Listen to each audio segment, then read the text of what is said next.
O telefone tocou no meio da tarde, interrompendo o som da chuva forte que caía lá fora. Seu marido sofreu um grave acidente de carro, disseram, e naquele momento meu coração parou. Tudo ao meu redor parecia se dissolver. Corri para o hospital, cada segundo se arrastando como uma eternidade. Tudo parecia estar em câmera lenta. Quando cheguei, encontrei meu marido inconsciente, com tubos e máquinas ao seu redor. Segurei sua mão fria, implorando em silêncio para que ele voltasse para mim. Os médicos não tinham muitas esperanças, e cada minuto ao seu lado era uma mistura de medo e desespero. As visitas da minha sogra e cunhada eram frequentes, mas em vez de conforto, suas presenças traziam tensão. Sentia que havia algo mais do que tristeza em seus olhares. Naquela época, eu não sabia que essa tragédia seria apenas o começo de um pesadelo ainda maior, uma traição silenciosa que transformaria minha vida em uma batalha pela sobrevivência.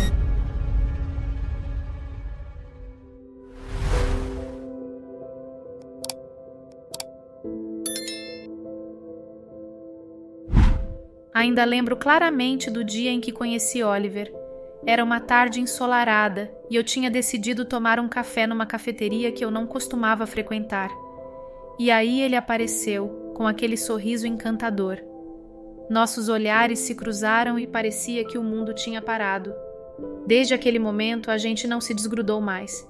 Casamos com uma festa simples, mas cheia de amor, só com a família e os amigos mais próximos. Nosso grande sonho sempre foi ter a nossa casa própria. A gente tinha uma conexão tão forte que construir um lar juntos era o próximo passo natural. Assim que conseguimos juntar um dinheiro, começamos a planejar a construção. Minha sogra, num gesto que eu achei super generoso na época, deu um terreno que era da família pra gente. Aceitamos de coração aberto, nem imaginando os problemas que isso traria mais tarde. A construção da casa foi um capítulo especial na nossa vida. Cada tijolo que a gente colocava, cada parede que subia, era como se estivéssemos construindo nosso futuro juntos. Escolhíamos tudo com muito carinho, desde o tipo de piso até a cor das paredes. Era um projeto nosso e estávamos muito empolgados. Mas durante esse período comecei a perceber as primeiras tensões com minha sogra. Ela tinha opinião sobre tudo e sempre fazia questão de dar a última palavra. No começo a gente tentava relevar, achando que era só jeito dela de ser. Mas com o tempo os comentários começaram a pesar. Tivemos várias discussões sobre a decoração da casa, sobre como deveríamos gastar o nosso dinheiro. Ela achava que tinha o direito de opinar sobre tudo, afinal o terreno era dela. Eu e meu marido tentávamos manter a paz, mas era difícil. Essas desavenças começaram a minar um pouco da nossa felicidade. Um episódio específico que marcou essa época foi durante um jantar de família no Natal. Estávamos todos reunidos e minha sogra começou a criticar a forma como estávamos conduzindo a obra. A tensão no ar era palpável e o clima ficou tão pesado que acabei saindo da mesa mais cedo. Meu marido tentou intervir, mas não adiantou muito. A casa finalmente ficou pronta e nos mudamos, felizes com o nosso novo lar. Achávamos que as coisas iam se acalmar, mas mal sabíamos que os problemas estavam apenas começando. O relacionamento com minha sogra continuava tenso e ela parecia não aceitar nossa independência. Assim que nos mudamos para a casa nova, eu esperava que as coisas fossem se acalmar. Porém, a realidade foi bem diferente. Logo nos primeiros meses começaram os conflitos com minha sogra. Ela tinha uma personalidade forte e fazia questão de dar sua opinião sobre cada detalhe da nossa vida. Um dos primeiros atritos aconteceu por causa do jardim. Eu sempre sonhei com um jardim florido, cheio de vida, mas minha sogra tinha outras ideias. Ela insistia que deveríamos plantar árvores frutíferas, argumentando que eram mais úteis. Eu entendia a lógica dela, mas era nosso lar e eu queria que ele refletisse nossos sonhos. Isso gerou algumas discussões acaloradas. As visitas dela se tornaram constantes e muitas vezes invasivas. Ela aparecia sem avisar, o que gerava um desconforto enorme. Meu marido tentava mediar a situação, mas acabava sempre tomando o lado dela, o que me deixava ainda mais furiosa. Eu sentia que estava sempre lutando para ser ouvida e respeitada em nossa própria casa. Além disso, as comparações entre mim e minha cunhada eram frequentes. Minha sogra sempre elogiava a filha por tudo, desde sua carreira até suas habilidades domésticas. E eu, por outro lado, parecia nunca estar à altura. Isso começava a me corroer por dentro. Parecia que ela fazia de propósito para me provocar. No entanto, eu tentava relevar, achando que tudo fazia parte do processo de adaptação. Mas, no fundo, eu sabia que esses pequenos desentendimentos eram apenas o início de algo muito maior. A cada dia que passava, a tensão aumentava. As festas de fim de ano sempre foram um momento de alegria e união para a maioria das famílias, mas para nós, se tornaram um campo minado de tensões e conflitos. O Natal, em particular, foi um verdadeiro teste de paciência e resistência emocional de todos. Naquele ano, decidimos fazer a ceia de Natal em nossa casa recém-construída. Eu queria que fosse uma noite especial, cheia de amor e harmonia. Preparei cada detalhe com cuidado, desde a decoração até o cardápio, tentando criar um ambiente acolhedor e festivo, mas minha sogra e minha cunhada tinham outras ideias. Desde o momento em que chegaram, a atmosfera ficou carregada. Minha sogra começou a criticar a decoração, achando que deveria ser mais tradicional, como na casa dela. Minha cunhada, por sua vez, não gostou da comida e fez questão de expressar sua insatisfação em alto e bom som. Tentamos manter a compostura, mas cada comentário ácido delas era como uma facada no coração. Elas faziam questão de desprezar tudo o que eu tinha feito. Durante o jantar, os conflitos chegaram ao ápice. Minha sogra fez questão de lembrar a todos que o terreno onde construímos a casa era um presente dela e que sem sua ajuda não teríamos nada. Isso gerou um clima pesado e meu marido, em uma tentativa de aliviar a tensão, sugeriu um brinde. No entanto, ao invés de unir a família, o brinde acabou evidenciando ainda mais as divisões entre nós. Aquela velha rabugenta estava jogando tudo em nossa cara. Eu tentei ignorar as provocações e manter o espírito natalino, mas a verdade é que a noite estava arruinada. A cada palavra dita, sentia minha esperança de uma convivência pacífica descer ladeira abaixo. No final da ceia, quando todos estavam se despedindo, fui para meu quarto e fiquei lá em silêncio. Me subiu um sentimento de raiva e indignação diante daquela situação. O dia do acidente ainda está fresco na minha memória, como se tivesse acontecido ontem.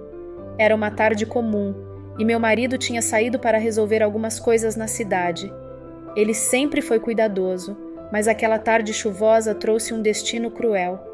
Eu estava na cozinha preparando o jantar quando recebi a ligação que mudaria minha vida para sempre. Seu marido sofreu um grave acidente de carro, disseram. Naquele momento meu coração parou e a sensação de desespero tomou conta de mim. Eu só conseguia pensar em chegar ao hospital o mais rápido possível.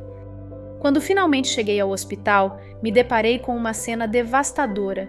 Meu marido estava inconsciente, cercado por máquinas e tubos que monitoravam cada batida fraca de seu coração. Segurei sua mão, sentindo a frieza atravessar minha pele, como se a vida estivesse escapando entre meus dedos. Os médicos foram sinceros, dizendo que a situação era crítica e que deveríamos nos preparar para o pior. Cada palavra deles era um golpe em meu coração já fragilizado. Passei dias ao lado dele no hospital, praticamente sem dormir, esperando por um milagre que não parecia vir. Cada visita da minha sogra e cunhada era um lembrete do que estava por vir. Elas estavam ali, mas não era para oferecer apoio. Em seus olhares havia um misto de preocupação e algo mais sombrio, como se estivessem calculando os próximos passos em suas mentes.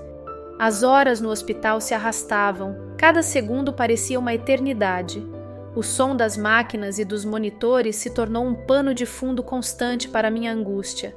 A equipe médica fazia o possível, mas o estado dele só piorava. Lembro-me de rezar, chorar e até gritar em silêncio, desejando poder mudar o destino. Eu falava com ele, contava sobre nosso lar, nossas memórias, esperando que de alguma forma ele pudesse me ouvir e lutar para voltar. No dia em que ele faleceu, senti como se uma parte de mim tivesse morrido também. A dor era insuportável, e o vazio deixado por ele parecia impossível de preencher. Cada canto da casa que construímos juntos agora era um lembrete constante de tudo que perdemos. Mas mal sabia eu que essa tragédia abriria caminho para uma luta ainda maior.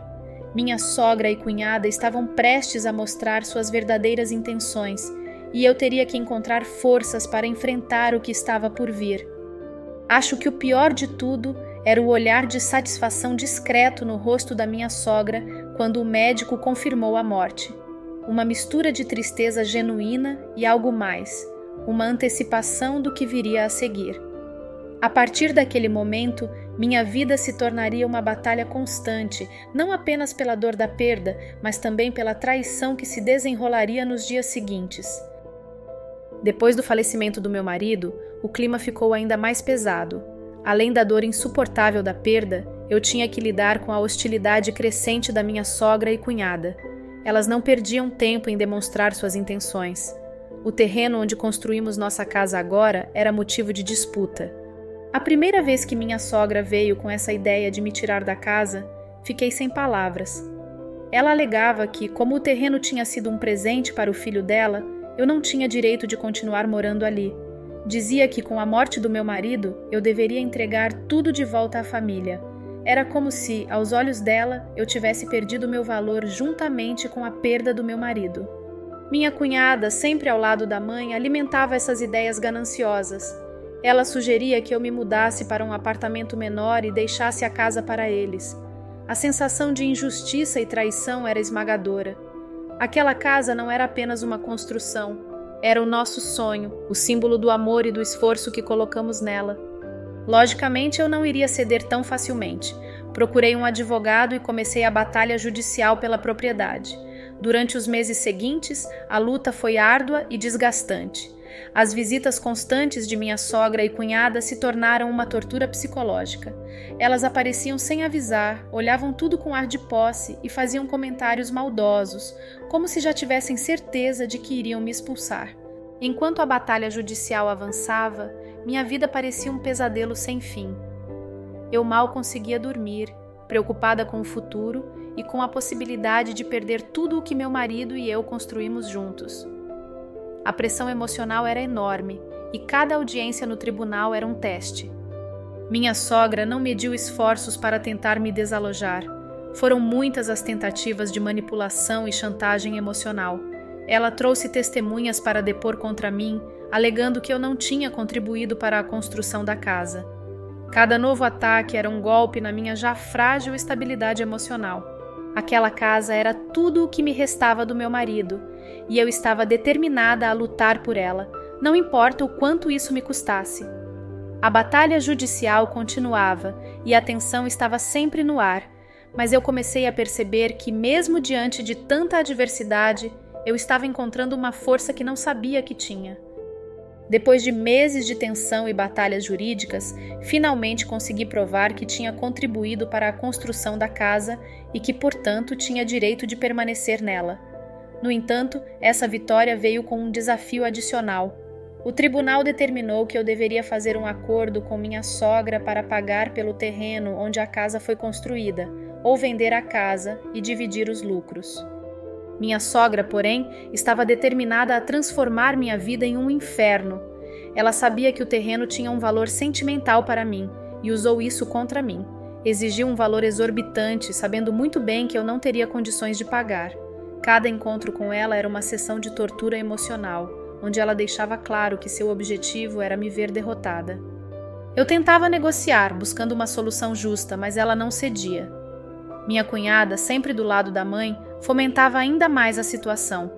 Elas queriam que eu desistisse e deixasse a casa, mas eu estava decidida a lutar até o fim. O valor que minha sogra pedia era absurdo, alegando que o terreno tinha um valor sentimental que não poderia ser medido em dinheiro. A situação se tornou insustentável. Eu não tinha como levantar a quantia exigida e sabia que vender a casa seria igualmente doloroso. Era como se todo o meu mundo estivesse desmoronando mais uma vez, e eu não tinha para onde correr. No entanto, mesmo diante desse novo obstáculo, eu me recusei a desistir. Durante todo esse processo, procurei apoio de amigos e familiares, mas as visitas constantes de minha sogra e cunhada e suas exigências absurdas me desgastavam cada vez mais. Eu estava presa em um ciclo de angústia e desespero, tentando encontrar uma saída que não resultasse em mais perdas. Apesar de todos os meus esforços, minha sogra continuava irredutível em relação ao valor do terreno. Ela estava determinada a me ver derrotada. As reuniões no tribunal eram carregadas de emoções e o processo parecia não ter fim. Eu tentava de todas as formas encontrar uma solução justa, mas nada parecia ser suficiente. Sentia que estava lutando uma batalha perdida. Em meio a toda essa confusão, minha sogra e minha cunhada tinham uma viagem marcada para resolver uma questão de família em outro estado. Eu não sei bem ao certo qual o motivo real da viagem, mas tudo me leva a crer que elas estavam tramando algo para me destruir. Mal sabiam que aquela viagem mudaria tudo de maneira drástica. Poucos minutos após a decolagem, o avião sofreu uma falha mecânica e caiu, matando todas as 173 pessoas a bordo, incluindo minha sogra e minha cunhada. A notícia foi um choque. Apesar de todo o conflito e da amargura, eu nunca desejei mal a elas. No entanto, não pude deixar de sentir um misto de alívio e tristeza. Os jornais noticiaram o acidente por dias, e as investigações apontaram para uma falha técnica na aeronave. Era um evento trágico, e o país inteiro estava em luto pelas vidas perdidas. Eu não conseguia parar de pensar no que isso significava para mim. A justiça que eu tanto lutei para alcançar veio de uma forma que eu nunca poderia imaginar. Com esse final trágico delas, o processo judicial foi arquivado e eu finalmente teria a paz que tanto buscava. A pressão constante e as ameaças haviam acabado, mas o preço era lamentável, todas aquelas vidas perdidas. Com o tempo, comecei a refletir sobre tudo o que havia acontecido. Não sabia se isso era uma lição, destino ou castigo. Nunca desejei a morte delas, mas me senti aliviada que todo o meu pesadelo havia acabado. A vida seguiu seu curso, e eu aprendi a lidar com a dor e a perda de maneira mais leve. Aquela tragédia trouxe uma estranha forma de paz. Eu pude finalmente seguir em frente, sem o peso constante da batalha pela minha casa. A reviravolta no destino mostrou que, às vezes, a vida tem formas misteriosas de resolver conflitos. Se você gostou dessa história ou se identificou em algum ponto desse vídeo, deixe seu like e se inscreva no canal. Isso me ajuda a entender se as pessoas estão gostando do conteúdo. Escreva nos comentários: o que você faria se estivesse no meu lugar? Quero muito saber sua opinião.